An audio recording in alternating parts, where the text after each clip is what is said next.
Hello everyone, welcome to అర్బకస్ media. ఈరోజు video Telangana తల్లి విగ్రహ ఆవిష్కరణ, తెలంగాణ తల్లి విగ్రహ ప్రత్యేకతలు ఏందని చెప్పేసి అయితే ఈ వీడియోలో మాట్లాడుకుందాం. తెలంగాణ వచ్చినాక 10 ఏళ్ళ తెలంగాణ రాష్ట్రం వచ్చి 10 ఏళ్ళు అవుతుంది. 10 ఏళ్ళలో ఏ రోజు కూడా బీఆర్ఎస్ గవర్నమెంట్ అధికారికంగా ఏమైనా తెలంగాణ తల్లి రూపం ఎట్లా ఉంటుంది, ఎందుకు తెలంగాణ తల్లి రూపం ఎట్లా ఉంటుంది అని చెప్పేసి ఏ రోజు కూడా అధికారికంగా తెలంగాణ తల్లిని బీఆర్ఎస్ గవర్నమెంట్ గుర్తించలేదు. ఇంటర్నెట్లో మన మీద ఫోటోలు డౌన్లోడ్ చేసి వచ్చేటట్టు ఒక తెలంగాణ తల్లి అని చెప్పేసి ఒక ఫోటోని తీసుకొని ఆమె కూడా ఎట్లుంటుందంటే మనం ఇంటర్నెట్లో దేవుళ్ళ ఫోటోలు కూడా ఎట్లా వస్తుంది, ఫుల్గా నగలేసుకొని అట్లా ఉంది తప్ప అసలు తెలంగాణ పౌరుషాల గడ్డ, ఆత్మాభిమానం గల తెలంగాణ రూపం, ఒక తెలంగాణ తల్లి రూపం ఎట్లుంటుందని చెప్పేసి ఏ రోజు కూడా ఎక్కడ జస్టిఫికేషన్ ఇవ్వకుండా తెలంగాణ తల్లి రూపం ఎందుకు ఇట్లా వచ్చింది, ఇది ఏ సోర్సెస్ మీద తెలంగాణ తల్లి ఇట్లుందని చెప్పేసి ఎక్కడ కూడా అధికారికంగా ఏదే చెప్పకుండా ఈమెనే తెలంగాణ తల్లి అని చెప్పేసి నెత్తి మీద కిరీటం మెడల నగలేసి అయితే పెట్టేయడం జరిగింది బీఆర్ఎస్ గవర్నమెంట్లో. రేవంత్ రెడ్డి గారు ముఖ్యమంత్రి అయిన తర్వాత ఈరోజు సంవత్సరం తెలంగాణ గవర్నమెంట్, కాంగ్రెస్ గవర్నమెంట్ వచ్చే సంవత్సరమైన సందర్భంగా ఈరోజు తెలంగాణ తల్లిని ఆవిష్కరించడమే కాకుండా అసలు తెలంగాణ తల్లికి ఆ రూపం ఎట్లొచ్చింది, దేనికోసం ఆ రూపం వచ్చింది, ఎందుకు ఆ రూపం పెట్టాల్సి వచ్చింది అని చెప్పేసి జస్టిఫికేషన్ ఇచ్చి మరి అధికారికంగా తెలంగాణ తల్లి అని చెప్పేసి ఇప్పుడు ఇంటర్నెట్లో కొడితే మొదట వచ్చే ఫోటో ఈ ఫోటో. అంత నీట్గా దాన్ని ఆ తెలంగాణ తల్లిని తయారు చేయడం కానీ, అంతే నీట్గా పబ్లిక్లోకి తీసుకెళ్ళడం కానీ.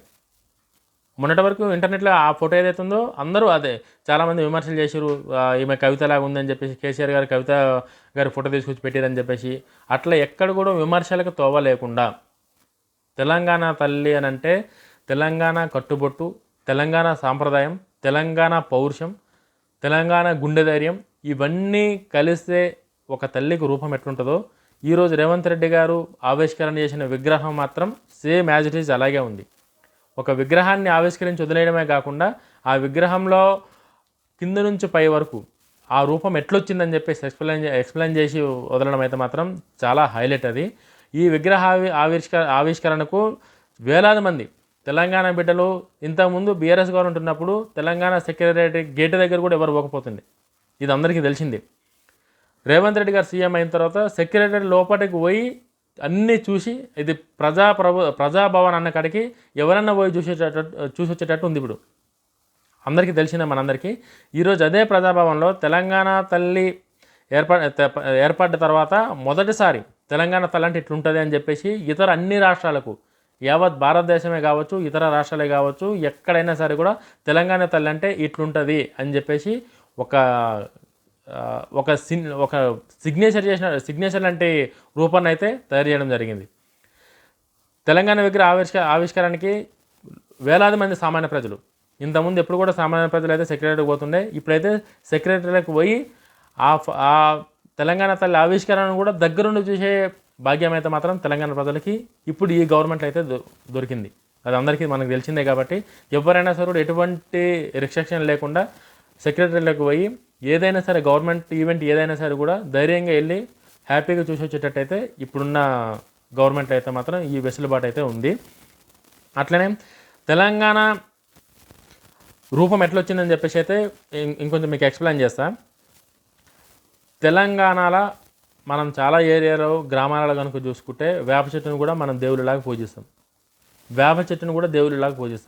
ఆ వేప చెట్టు దేవుడా అని చెప్పేసి అంటే దానికి ఎవరు సమాధానం చెప్పలేరు. నమ్మకం అంటే వేప చెట్లు కూడా కొంతమంది ఎల్లమ్మ ఇట్లా దేవుళ్ళు ఉంటారని చెప్పేసి నమ్మి అదొక సాంప్రదాయం తెలంగాణ రాష్ట్రంలో. సో రాళ్ళను పెట్టి ముత్యాలమ్మ, మట్టి పొట్టులను పెట్టి ఎల్లమ్మ, పుట్టగొడుగుల్లో వచ్చి రూపాలను ఉప్పాలమ్మ, ఇలా వేప చెట్లు మర్రి చెట్లు ఏదో ఒక అమ్మ పేరు చెప్పుకొని అయితే మనం తెలంగాణలో దేవుళ్ళను కూడా పూజిస్తాం. తెలంగాణ సాంప్రదాయాల ప్రకారం బోనాలు అయినప్పుడు కావచ్చు, మర్రి చెట్టు దగ్గర పోయి బోనాలు చేస్తాం, ఎల్లమ్మ అని చెప్పి అంటాం. సో ఇట్లా అంటే నమ్మకాలు, తెలంగాణ ప్రజల సాంప్రదాయాలు, నమ్మకాలు ఇవన్నీ కూడా మనం దేవతల రూపంలే. ఇవన్నీ ఈ చెట్ల దగ్గరికి వెళ్ళినా సరే కూడా, రాళ్ళ దగ్గరికి పోయినా సరే కూడా మనం ఏదో ఒక దేవతని మనసులో అనుకుంటేనే ఆడికి పోతాం. మనం ఏదైతే నమ్ముతామో దాన్ని నమ్మి వస్తాం, మనం మొక్కుకొని వస్తాం. తెలంగాణలో గిరిజన హక్కుల కోసం పోరాటంలో చనిపోయిన సమ్మక్క సారలక్కను కూడా చెక్క కొయ్యల రూపంలో ప్రతిష్ఠించి పూజిస్తున్నాం. సమ్మక్క సారక్క జాతర అయినప్పుడు మనందరికీ తెలుసు ఆ ఎంత పెద్ద జాతరనో, ఎంత గవర్నమెంట్ ఎంత సీరియస్గా తీసుకొని చేస్తుందో. అక్కడ కూడా దేవుడి ఫోటోలు ఏముండయి, చెక్క కొయ్యలే పెడతారు. వాళ్ళనే దేవుడి రూపంలో చూసుకొని పూజిస్తాం, మొక్కుతాం, మన కోరికలు తీర్చుకుంటాం. తెలంగాణ సాంప్రదాయం ప్రకారం. అలాగా తెలంగాణ అంటేనే ఉద్యమాల గడ్డ. దేన్నైనా సహిస్తాం కానీ రాచపోకలను ఏమాత్రం సహించలేని పౌరుషాల గడ్డ తెలంగాణ. తెలంగాణ ఆడబిడ్డలంటే ఒంటి నిండా నగలే కాదు, గుండె నిండా ధైర్యం, తెగువ ఉండాలని కోరుకుంటారు. తెలంగాణలో ఉన్న ఆడబిడ్డలు ఎవరన్నా సరే కూడా, అంటే వేరే రాష్ట్రాల ఆడబిడ్డలను కించపరుస్తున్నట్టు కాదు, తెలంగాణ గొప్పతనం గురించి. తెలంగాణలో ఒంటి నిండా నగలే కాదు, గుండె నిండా ధైర్యం, ఎటువంటి సమస్యలైనా సరే ఎదుర్కొనే ధైర్యం తెలంగాణ ఆడబిడ్డలో సొంతం. స్వేచ్ఛ కోసం, హక్కుల కోసం విరోచితంగా పోరాడిన చాకల ఐలమ్మ లాంటి ఎందరో మహామూర్తుల రూపమే ఈరోజు తెలంగాణ తల్లి విగ్రహ రూపం.